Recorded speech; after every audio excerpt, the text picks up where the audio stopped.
Halo, assalamualaikum warahmatullahi wabarakatuh. Jumpa lagi sahabat Ripat semuanya. Pada kesempatan kali ini saya akan seputar mungkin bagi anda yang main ke showroom Ripat Jaya Motor ingin mengetahui password WP yang ada di showroom kami, silahkan datang ke sini dan silahkan minta ke sini.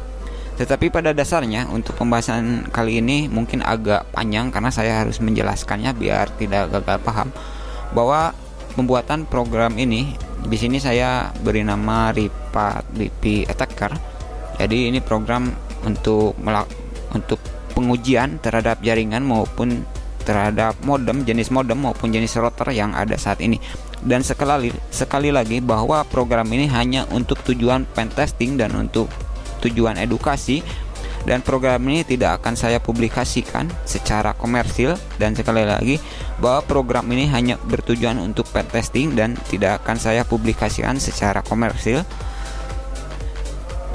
Jadi di sini saya hanya untuk tujuan sebagai edukasi bahwa untuk jenis modem kenapa gitu, maksudnya jenis modem maupun router saat ini kok masih ada itu yang dari algoritmanya maupun inskripsinya ternyata ini masih ada kerentanan sebenarnya. Dan kebetulan program ini di sini saya akan jelaskan secara singkat cara kerjanya. Program ini cara kerjanya sebenarnya karena ini masih mode idle, jadi untuk timer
sebenarnya pada di sini, karena program ini yang akan mensase sandi secara otomatis. Jadi program ini tinggal jalankan, nemu SSID-nya. Kalau misal SSID-nya misalkan keluar Ripat Jaya Motor, contohnya di sini Ripat Jaya Motor keluar, maka Anda tinggal klik login connect saja, maka secara otomatis langsung connect. Dan kebetulan untuk wifi di showroom kami ini saya coba untuk sementara saya ganti dulu passwordnya, karena passwordnya belum tersasar sama sekali di komputer ini, tetapi di komputer saya ganti di komputer satu lagi. Dan kebetulan untuk komputer satu lagi saya menggunakan sistem Linux bukan Windows. Oke, untuk program ini saya bangun menggunakan program Rad Studio 10. Anda bisa lihat untuk di Rad Studio 10, dan kebetulan program ini menggunakan gabungan dari beberapa jenis bahasa program. Salah satunya yaitu saya menggunakan PM Linux untuk include-nya. Kemudian saya juga membutuhkan beberapa basis dasar Python. Anda bisa mempelajari tentang bahasa Python. Untuk Linux Anda bisa pelajari Dan komponen utama pembangunan program ini atau pembuatan program ini saya menggunakan komponen Mitek. Anda bisa lihat di sini Mitek Project. Saya menggunakan program Mitek yang berhubungan dengan jaringan Wi-Fi. Dan untuk membuat program ini ada beberapa library yang kalau bahasanya .dll. Itu mungkin bagi Anda yang sudah sering ataupun pernah menginstal sebuah aplikasi di komputer, ada komponen yang ujung-ujungnya DLL, itu termasuk library. Ada beberapa library yang tidak dikenali di Windows ini sebenarnya. Maka untuk library ini harus saya daftarkan ke reg server. Untuk cara daftar library ke reg server Windows, Anda bisa mempelajarinya di doc.microsoft.com tentang reg server ini, baik yang sistem 32 bit atau x86 maupun yang sistem 64 bit. Jadi untuk reg server ini ada dua versi ya. Kemudian selain itu jadi yang susah ini sebenarnya saya konfigurasinya untuk untuk PM Linux-nya sebenarnya. Karena untuk GUI standar milik Windows ini untuk pentesting jaringan ini kurang lengkap, jadi banyak keterbatasannya. Berbeda kalau kita menggunakan Kali Linux, contohnya Kali Linux ini adalah sistem operasi ya, bukan aplikasi biasa gitu yang bisa diinstal, klik install langsung jadi. Jadi saya membutuhkan beberapa Kali Linux. Anda mungkin yang pernah terjun ke bidang pentesting, Anda mungkin sudah familiar tentang Kali Linux. Dan untuk pentesting Wi-Fi untuk Kali Linux Uno yang paling mungkin kalau saya ya, yang paling sering saya gunakan untuk handshake itu saya menggunakan Fluxion. Anda bisa mempelajarinya tentang Fluxion. Fluxion ini hanya bisa Anda install di Anda bisa install di Kali. Untuk Windows ini tidak bisa ya untuk Fluxion ini. Dan kemudian ada memang kenapa ini program ini dijalankan jadi gitu. Kita tidak perlu tidak perlu menuliskan ulang sandi, karena program ini sudah saya jelaskan mensase jadi keluar keluar. Jadi kalau istilahnya sudah pada login otomatis, jadi si sandinya ini sudah pada tersimpan di sistem, jadi kita hanya tinggal klik connect, tidak susah-susah untuk menuliskan ulang sandinya. Jadi tetap dasarnya saya menggunakan perintah ada beberapa perintah dasar milik Windows yang berhubungan dengan WLAN ataupun jaringan WiFi. Anda bisa mencoba mengetiknya dengan @netsh. Kemudian Anda ketik WLAN. Untuk basis-basis dasar WLAN milik Windows ini di sini Anda ketik WLAN gitu.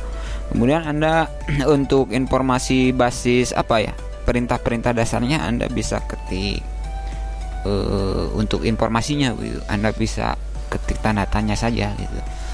Maka akan ada interface atau command lain yang bisa Anda gunakan seperti abort dan lain-lain. WinHeader, WinSock, WLAN seperti ini. Connect, delete, disable, export, dan refresh, show, start, stop gitu. Jadi ada beberapa perintah yang kayak dump itu. Jadi ada beberapa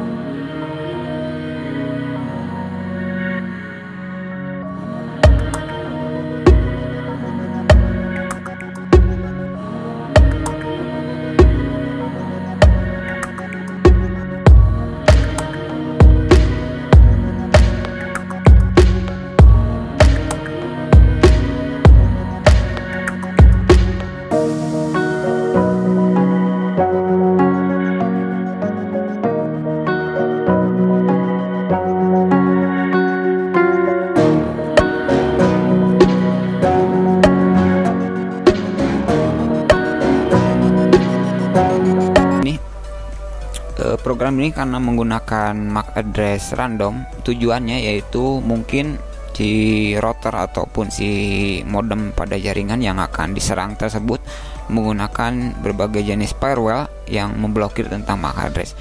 MAC address biasanya mungkin bagi Anda yang pemilik WiFi, bagaimana sih sebenarnya untuk memblokir orang yang masuk jaringan kita gitu, agar tidak bisa terkoneksi walaupun dia tahu sandi maupun SSID yang kita miliki. Untuk memblokir seseorang pada jaringan WiFi kita itu cukup mudah, yaitu Anda bisa memblokir dengan memasukkan MAC address pada, jadi si perangkat tersebut pasti akan menampilkan MAC addressnya, maka yang diblokir itu MAC addressnya. Maka dari itu sejauh ini untuk modem maupun router yang saat ini sebenarnya untuk pemblokiran menggunakan MAC address ini masih, kalau menurut saya pribadi ini masih belum maksimal karena masih bisa diakali sebenarnya. Oleh karena itu, jadi pada dasarnya tidak ada sistem yang aman selama sistem tersebut masih online. Kalau menurut saya kira-kira seperti itu. Dan untuk misalkan kalau Anda menggunakan WiFi tetangga, kemungkinan Anda padahal Anda tahu sandinya, padahal sandinya tidak dirubah, tapi kenapa Anda tidak bisa login ke jaringan tersebut?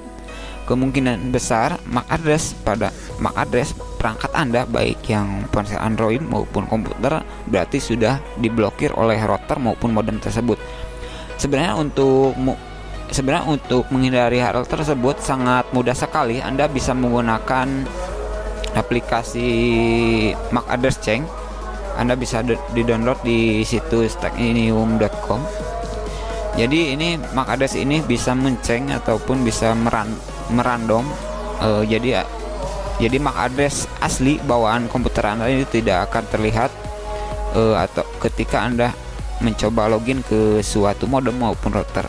Ini juga yang saya terapkan pada program ini untuk MAC address. Ketika program ini jalan, MAC addressnya tidak menggunakan MAC address yang bawaan. Jadi MAC address bawaan ini masih aman karena dia akan menggunakan MAC address dummy untuk melakukan penyerangannya. Kira-kira seperti itu. Dan kemudian mungkin bagi Anda yang ingin mengetahui sebenarnya siapa saja sih yang login ke jaringan WiFi kita. Untuk mengetahui siapa saja yang login ke jaringan WiFi kita itu sebenarnya tentu saja kita bisa masuk langsung ke router ataupun modem yang kita miliki untuk mengakses jaringan router itu. Anda bisa menggunakan alamat IP 192.168. Biasanya di kelas C ini, pas di kelas C 192.168 itu merupakan kelas A dan B. Untuk kelas C biasanya ada yang titik 100.1 ataupun 192.168.1.1 tergantung sebenarnya. Tapi rata-rata kira-kira seperti itu. Contohnya untuk jaringan LAN biasanya menggunakan 192.168.100.1. Biasanya untuk routernya menggunakan seperti itu. Anda bisa menggunakan advanced IP scanner. Di sini juga untuk advanced scan Anda bisa men-scan berbagai router yang maksudnya bisa men-scan host ataupun IP yang aktif secara online. Tetapi Anda juga bisa men-scan perangkat yang sedang login pada satu jaringan Anda, maksudnya gitu. Anda bisa menggunakan advanced IP scanner ataupun Anda bisa menggunakan Angry IP scanner. Sebenarnya untuk scan ini saya memilikinya, saya sebenarnya sudah lama punya program sejenis ini, hanya untuk kepentingan pentesting saja. Dan mungkin bagi Anda yang ribet gitu untuk harus login ke router Anda untuk mematikan yang iseng-iseng masuk ke jaringan kita. Kalau menurut saya lebih baik Anda menggunakan Anda bisa menggunakan jenis netcat untuk mematikan seseorang yang iseng masuk ke jaringan kita. Untuk netcat ini sama seperti program yang saya bangun ini, tidak semua jenis penangkap sinyal WiFi atau jenis TP-Link itu tidak bisa terintegrasi. Jadi karena memang dari segi dalamannya, dari segi hardware-nya ada keterbatasan dari beberapa seri TP-Link yang paling umum. Jadi tidak semua, apalagi bagi Anda yang sering menggunakan Kali Linux pasti tahulah kalau istilah mode monitor itu. Ketika Anda ingin melakukan pentesting terhadap jaringan, mode monitor pasti Anda tahu jenis-jenis penangkap sinyal Wi-Fi atau jenis-jenis TP-Link yang seperti apa gitu yang bisa digunakan. Karena saya tidak mungkin menjelaskan di sini karena ini saja mungkin waktunya panjang. Dan sekali lagi saya tekankan, di sini saya hanya melakukan uji coba dan saya tidak benar-benar menggunakan jaringan Wi-Fi milik orang lain tersebut. Karena buat apa? Kalau buat saya, toh lagian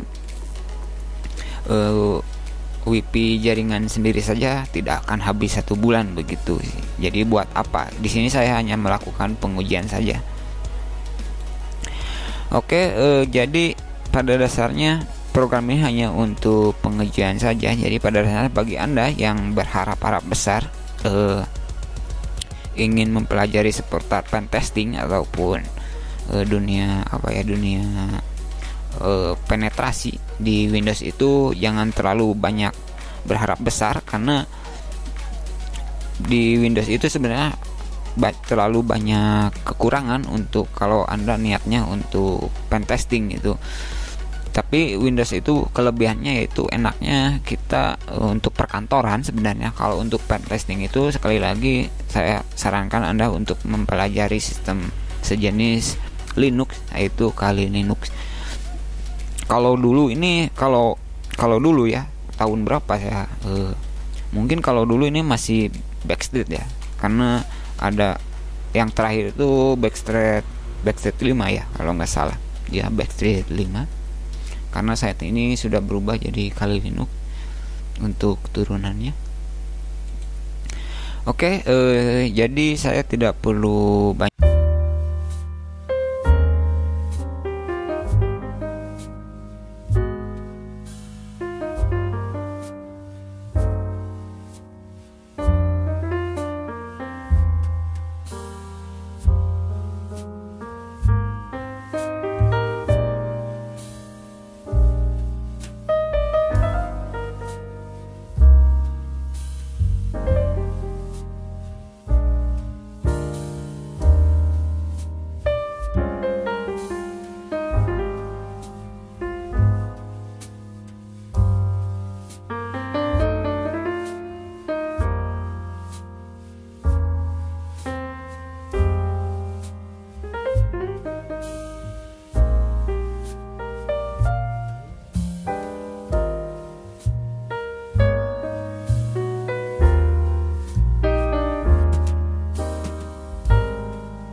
setelah jalan baru Anda bisa memilih. Jadi bisa memilih salah satu WiFi yang nongol mana saja. Tetapi di sini untuk pengujian saya akan mengambil yang jaringannya yang bagus-bagus saja ya, yang paling atas sih. Ini yang paling atas, tapi saya tidak akan login semuanya karena nanti terlalu kelamaan ya untuk pembuktian pengecekan IP addressnya, providernya dan lain-lainnya. Oke, sekian dulu apa yang bisa saya sampaikan, dan untuk demonya selamat ditonton, dan assalamualaikum warahmatullahi wabarakatuh.